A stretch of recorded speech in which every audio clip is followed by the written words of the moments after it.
Oke, pada hari ini saya kembali lagi ke galerinya Pak Gaduh.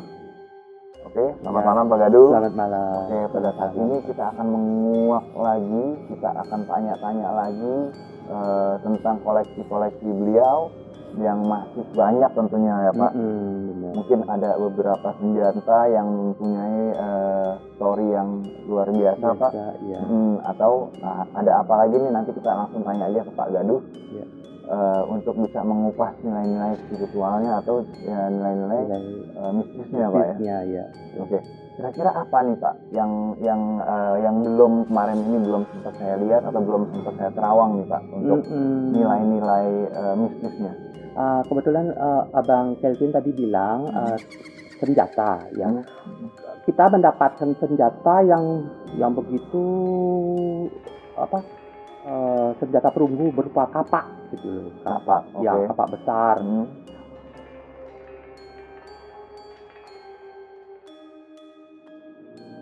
Salah satu ini yang baru saya keluarkan. Baru diangkat, baru diambil atau bagaimana Pak? Dari dulu sudah ada. Ini sebelumnya kalau saya boleh tahu Pak, Bapak kalau misalkan dapat barang-barang seperti ini, cara ngeceknya tuh bagaimana? Kita lihat dari bahan dulu. Bahannya, sudah gitu karakter barang, sudah gitu carving barang, ukir-ukirannya itu termasuk dinasti apa gitu. Berarti secara sejarah Bapak luar biasa sekali ya Pak. Bapak tahu perjalanan sejarahnya Pak? Iya, sedikit, bukan terlalu pintar tidak, karena kita belajar otodidak dari orang tua dan dari pengalaman barang-barang yang datang.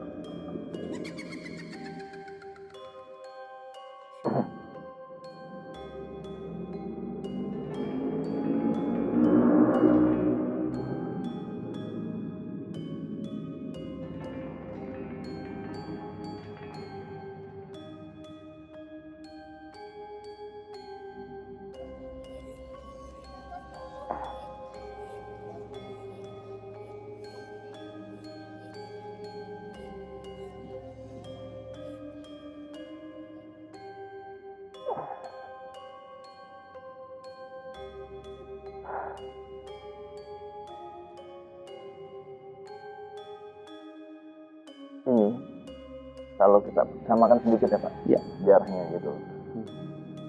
Ini dulu kalau bisa dibilang tombak perang dan untuk eksekusi Pak.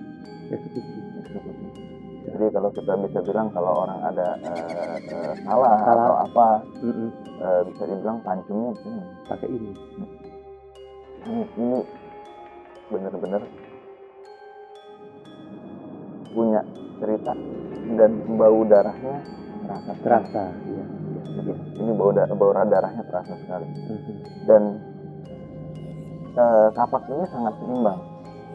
Jadi kalau orang mau mengayuh kapak ini, dia tuh cuma pakai momentum. Nggak diayun pakai tenaga gede, nggak gitu. Ya, gitu ya. Dia cukup ayunkan, dia memang punya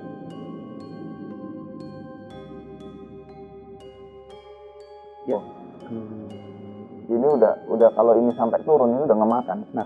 Udah nggak usah didorong lagi. Iya. Artinya dia memiliki kekuatan mistis tersendiri karena dia banyak makan darah ya. Dan kalau bisa dibilang ini zaman kerajaan apa ya? Bisa saya tambahkan? Boleh Pak. Ini merupakan peninggalan kerajaan Bedahulu.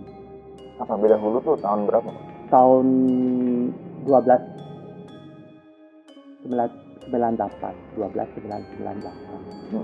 Berarti sudah, kalau di tahunkan sekarang sudah 700 sampai 800 tahun itu.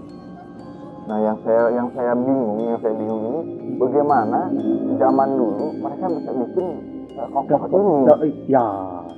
Hebat itu. Sekokoh ini, sehebat ini, sekuat ini bagaimana caranya? Mereka pakai teknologi apa? Dibilang presisi, ini udah mendekati presisi loh Pak. Kayak macam ada cetakannya. Ini udah presisi loh, kalau saya bilang bukan mendekati lagi, ini udah presisi. Tuh, untuk lipatannya udah presisi. Dan mereka membuat satu tongkat ini, kenapa dengan gagangnya ini membengkok sedikit? Dia mempertimbangkan momentum. Jadi ini sudah ada perhitungannya untuk dia buat senjata seperti ini. Iya.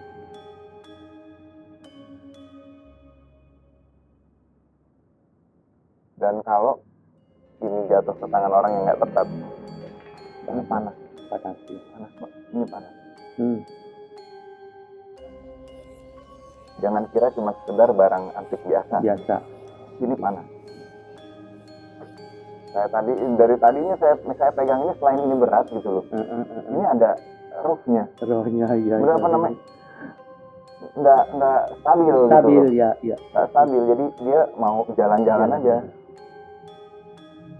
Untuk kendaliinnya sangat berat. Ini berat banget, guys. Sumpah ini berat banget. Ya, kira 2 karung beras kan. 2 karung beras 10 kilo. Iya. Kurang lebih. Boleh tahu nih Pak, rupiahnya berapa Pak? Atau mungkin sudah ada yang nawar atau bagaimana? Ada yang mau, kalau nggak salah seorang Aji, Muslim ya, tinggal di Kerobokan sana. Itu sih diomongkan, tapi bukan dia yang bayar, namanya Antonio, Mr. Antonio, orang Itali. Itu diomongkan sama dia 200.000 euro. 200.000 euro. Dia yang ngomong sama tamunya itu. 200.000 euro 3,2 itu. Itu, ya 3,2 euro. Tapi saya tidak pernah tidak pengen seperti itu gitu loh. Betul. Nah guys, ini cukup sekali dengan pengetahuan buat kalian yang ada di rumah. Benda bersejarah ini bernilai 3,2 M. Sudah ditawar loh 3,2 M, bayangin, untuk benda senjata seperti ini. Tetapi di galeri ini, di galeri Pak Gaduh ini, beliau itu tidak menilai segala sesuatu dari nominal. Bagaimana benda ini berjodoh, bagaimana benda ini dijemput oleh pemiliknya, disitulah akan jadi kesepakatan. Benar. Jadi jangankan 3,2 gitu loh. Kalau ternyata memang ada yang berminat, berapapun harganya, kalau memang sudah kena di hati, ya mau nggak mau, ini harus pindah ke tangan yang berhak memiliki. Gitu. Benar-benar di galeri ini luar biasa sekali. Pak Gaduh ini kalau bisa dibilang kunciannya lah barang-barang spiritual seperti ini. Wah, gokil banget. Jadi kalau yang penasaran, silahkan datang sendiri ke Jalan Saka dekat Patung Bayi. Nomor rumah 83. Nomor rumah 83. Jalan Saka, nomor rumah 83. Dekat Patung Bayi. Lihat sendiri, datang sendiri, rasain sendiri. Ini dari tadi saya bukan hanya megangin senjata ini, saya megangin apa yang ada di dalamnya ini. Ini benar-benar terasa sekali, auranya terasa panas banget, sumpah. Gitu. Kalau kalian yang tahu, kalau bagi para praktisi mungkin ngerti tentang apa yang saya pegang, silahkan buktikan sendiri dan lihat sendiri apa yang ada di dalamnya. Saya tidak mau menjabarkan apa isi yang di dalamnya, karena ada keterbatasan yang saya lihat di sini. So, kalau nggak percaya, silahkan datang sendiri. Gitu ya Pak Gaduh. Iya, silahkan. Selain ini Pak Gaduh, ada nggak? Saya merasakan di sini ada apa namanya? Ada senjata, tapi senjata yang tidak harus diusung. Senjata yang tidak harus diusung. Kalau kita ngomong keris gitu kan, keris yang diusung gitu kan. Nah kalau golok tombak gitu kan. Ini ada senjata kecil, tapi cukup dipegang. Sebentar misalnya ingat dulu. Senjatanya nggak terlalu besar dan maksudnya tidak untuk tarung. Kalau ini kan senjata untuk tarung gitu. Iya. Ini senjatanya yang untuk kebatinan.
Ini terus ini melambangkan kekuasaan kan? Kekuasaan. Tetapi dia tidak haus darah. Ya. Terus ini tidak haus darah. Ya. Untuk semata-mata untuk pamor. Untuk pamor. Untuk pamor. Orang yang berpuasa turun temurun memegang keris ini, sehingga dipercaya dia memiliki karuhun, apa namanya? Apa sih? Kalau orang Bali bilang itu, kalau seorang tukang gitu kan, dia harus mempunyai apa gitu, ruhnya lah. Ruhnya, ya. Ruhnya untuk bisa memimpin. Ya. Gitu loh. Ya, makanya saya bilang tadi itu kepala adat. Kalau yang modern sekarang ada camat, bupati, itu yang seperti itu. Ini keras. Ini maksudnya keras dalam arti keras untuk mencakup sekitar. Jadi radiusnya memang tidak terlalu jauh. Tetapi dia bisa wow, gitu loh. Oke. Lihat, dipandang lah di daerahnya dia. Iya. Ini bagus sekali. Guys, kalau bagi yang mau cari, ini bisa dipoles lagi. Ini bisa dibersihkan lagi. Yang kita lihat adalah isinya. Pamornya luar biasa. Ini nggak muluk-muluk senjata ini, gitu loh. Jadi untuk radius berapa kilo dia bisa memberikan pamor yang luar biasa.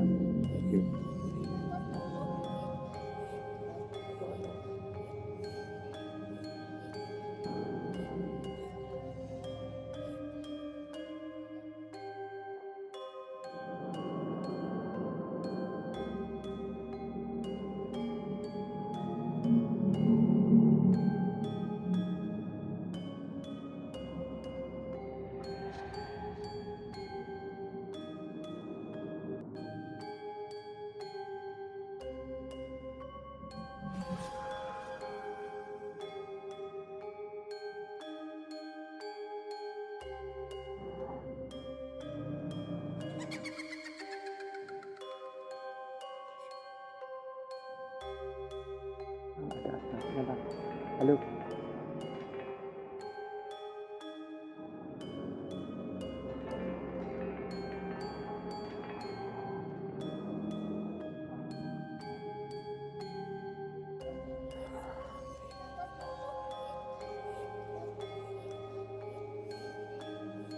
Dari mana? Ada yang bawa ke sini. Ini jujur sangat sampai. Ini sampai gemetar. Tadi saya juga kadang-kadang pegang itu agak gimana gitu tangannya. Ini panasnya lebih gila lagi. Iya. Ini panasnya luar biasa. Ada yang bawa kemari dan apa dia bilang? Ini miliknya seorang pendeta, bukan pedandel, miliknya seorang mangku. Oke. Ya. Dapat dari mana mangku? Dia mewarisi dari leluhur turun temurun. Saya tanya, kenapa kamu jual ini? Ya kondisi dia butuh dana. Dia bilang begitu sama saya. Saya akhirnya oke, saya beli.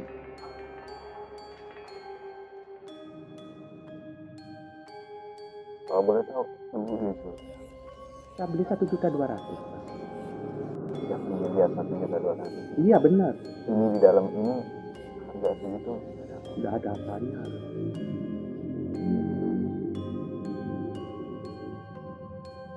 Dan maaf kalau misalkan bilang agak sedikit menyinggung, ini aura spiritualnya kencang. Jadi yang semacam di sini bukanlah roh jahat. Bukan roh jahat, bukan. Ya. Tetapi memang bisa dibilang saya nggak ngerti ini rupanya apa, kalau saya pengertian saya ya gitu loh, termasuk dewa, termasuk suci, punya keahlian, punya kebisaan, punya kekuatan yang ini biasanya harusnya dipakai untuk upacara. Iya. Berarti untuk mengatasi makhluk. Menurut imamku yang bawa ke sini ini memang untuk upacara di pura, bukan untuk upacara di sini. Dia ngomong seperti itu. Betul. Karena saya tanya kenapa kamu jual gitu. Saya butuh dia bilang. Karena ini untuk mengatasi makhluk. Jadi mau ada kesenian apa makhluk masuk kemana apa ini bisa jadi pegangan. Ya. Bisa jadi pengusirnya apa segala macam. Betul. Berat Pak.